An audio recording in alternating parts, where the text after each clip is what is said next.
Finally episode के and में प्रेरणा प्राणा जो भी नाम है उसका वो पहुंचती है वहां, प्रेम को बोलती है कि तुम सगाई मत करो, अगर मन नहीं है जबरदस्ती कर रहे हो तो मत करो। जब उसका हाथ पकड़ती है और दोनों बातें करते हैं तो वहां से राही देख लेती है इन दोनों को, और उसके आगे क्या होता है आई डोंट नो, उसका कोई मतलब नहीं है। सीधा चलते हैं मेहंदी पे, जहां माही मेहंदी लगा रही है प्रेम के नाम की, और बोलती कि अब तो मेरे दिल के अलावा मेरे हाथों पे भी प्रेम का नाम आ गया है। और आते ही प्रेम कुछ हाथ लगाता है और जिसकी वजह से राही का और माही का दोनों का हाथ चिपक जाता है मेहंदी से। तो माही की मेहंदी बिगड़ती है और प्रेम नाम का शब्द इधर चिपक जाता है। ये लॉजिक नहीं, घटिया लॉजिक था, पर सीरियल है, इसके लिए सब कुछ एक्सेप्ट करना पड़ेगा हमको। फिर वो लोग भले मेहंदी को फेविकोल क्यों ना समझ ले। तो चलो खैर छोड़ो, अब मुद्दे पे आते हैं। मुद्दा ये था कि एपिसोड के एंड में कंगन की बात पे रो रही थी राही और जबरदस्ती अपने हाथ में डालने की कोशिश कर रही थी। प्रेम ने आके कंगन छीने, क्या कर रही हो तुम ये, जहां पे उसने बोला मुझे वापस दो प्रेम, बदतमीजी मत करो, और प्रेम को पुश किया उसने।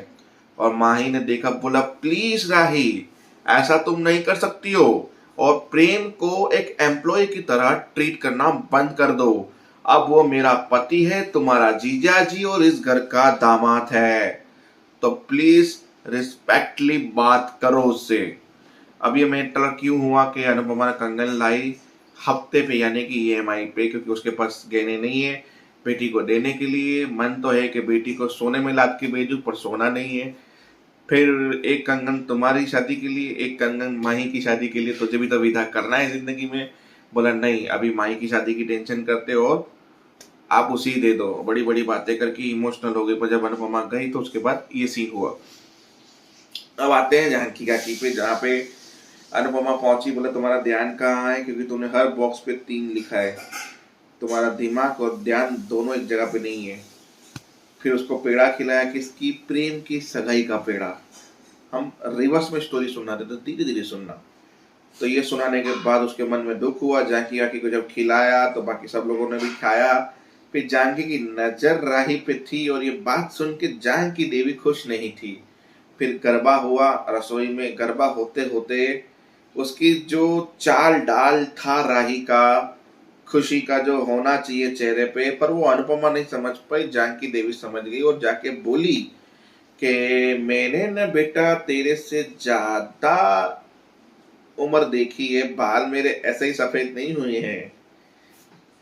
मैं तेरे और प्रेम के प्यार के बारे में जानती हूँ। फिर सब लोग निकल जाने के बाद जानकी देवी बोलती, इस बलिदान से तुझे तकलीफ होगी, और वो भी जिंदगी भर तकलीफ होगी। अभी भी सिर्फ रिश्ता पक्का हुआ है, सगाई की बात छिड़ी है, सगाई हुई नहीं है अभी तक, वक्त है। फिर वो मिर्ची लेती है और बोलती, ये है ना मिर्ची साथ के लिए, आंसुओं को ये रोक लेगी, पर अगर मैंने ये बलिदान नहीं दिया तो सबसे ज्यादा दुखी मेरी माँ होगी, क्योंकि माँ ही कुछ कर देगी अपने आप को, इसलिए ये बलिदान देना जरूरी है। और वहां से प्रेम आता है। प्रेम भी बोलता है कि ये लो बलिदान, मतलब कि मैं भी आज डेट पे गया था माही के साथ, ये वो, ये देखो अपने वीडियो दिखाऊं मैं आपको, ये वो, और चलाने की कोशिश करो। वो दोनों धड़ाधड़ मिर्चियां खा रहे थे, क्या इमोशनल सीन था। हाँ, वो लोग डेट पे गए थे, जहाँ माही ने पूछा आपका पहला प्यार, बोला मेरा पहला प्यार मुझे छोड़ के चला गया, तो मेरी जिंदगी में तुम दूसरा हो, जिससे मैं धीरे धीरे एक्सेप्ट करने की कोशिश कर रहा हूँ। फिर वहां पे वो गाने बज रहे, दोनों डांस कर रहे थे, किसी ने वीडियो बनाया, वो वीडियो जाके प्रेम ने उसको दिखाया। तो ये खत्म हुई। उसके बाद मुझे सबसे अच्छी बात लगी, पाखी की पहली बार जो अपनी बेटी को समझा रही थी कि मैंने लव मैरिज करके कुछ उखाड़ नहीं दिया, तो तुम भी लव मैरिज मत करना, अगर करे तो किसी अमीर से, अच्छे लोग से करना। प्यार हो ना हो कोई मैटर नहीं करता, जिंदगी में पैसा होना जरूरी है। क्योंकि ऑटो रिक्शा में बैठ के रोने से बेटर है लग्जरी कार में बैठ के रोना, उससे लाख गुना बेटर है।